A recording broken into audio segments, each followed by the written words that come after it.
I like rightists, Mao Zedong told Richard Nixon when they met during the former U.S. president's historic visit to Beijing in 1972. People say you are rightists. I am comparatively happy when these people on the right come into power. 45 years later, Xi Jinping may have cast himself as the heir to Mao's cult of personality, and U.S. President Donald Trump may resemble Mr. Nixon in certain nefarious respects. But this is not 1972. Mr. Trump's visit to Beijing is not Mr. Nixon in China. It was not a careful negotiation between two powers to shape their mutual interests in the world, not, at least, on both sides of the table. Mr. Xi has almost certainly concluded that he likes rightists very much, if they're rightists in the Donald Trump mold. Never in modern history has a democratic leader handed so much influence and authority to an autocrat in exchange for so little. Mr. Trump has not simply ceded considerable power to Mr. Xi, he has also made it more difficult for other countries, including Canada, to shape their relations with China without compromising their values. Story continues below advertisement. It was not simply Mr. Trump's unquestioning praise of Mr. Xi. I very much look forward to meeting with President Xi, who is just off his great political victory. Mr. Trump began his visit by declaring that victory being Mr. Xi's assumption of another half-decade of unchallenged rule at the 19th National Congress of the Communist Party. He then reversed his earlier, oft-repeated claim that China is out to rape our country economically, in the greatest theft in the history of the world. Instead, he announced, "I don't blame China. Who can blame a country for being able to take advantage of another country?" Mr. Trump has turned the fraught and complex relationship with China into an all-or-nothing proposition.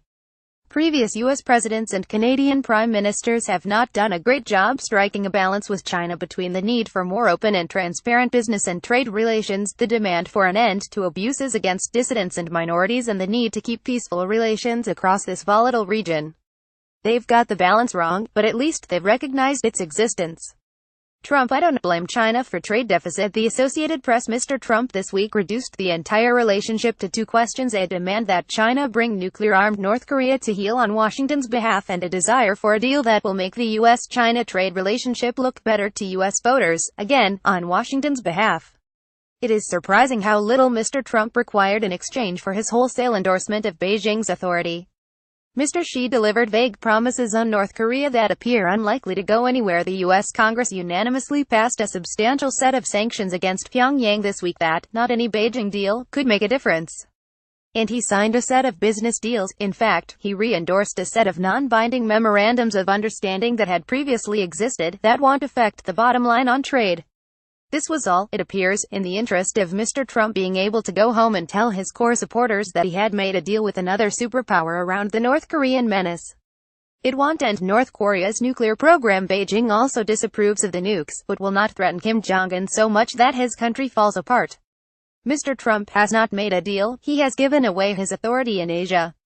Trump has mortgaged the whole U.S.-China relationship to get the Chinese on board with the North Korea plan, Mike Chinoy of the Yoshino Institute told reporters on Wednesday. He is now coming at it from a position of weakness. Second, Mr. Trump has all but ensured that China will be the only country with influence over the region. Previous U.S. administrations had attempted to diffuse Beijing's regional power by striking important political and economic deals with other Asian countries.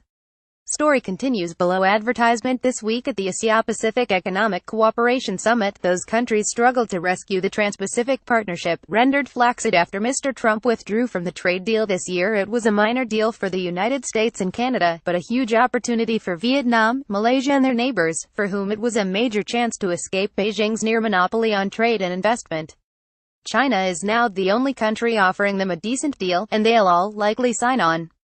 Likewise, Mr. Trump told the South Koreans that they could have a more robust missile program, but that their well-established free trade agreement with the United States, as with NAFTA, remains in jeopardy. South Korea, he made it clear, exists only as part of the North Korea problem.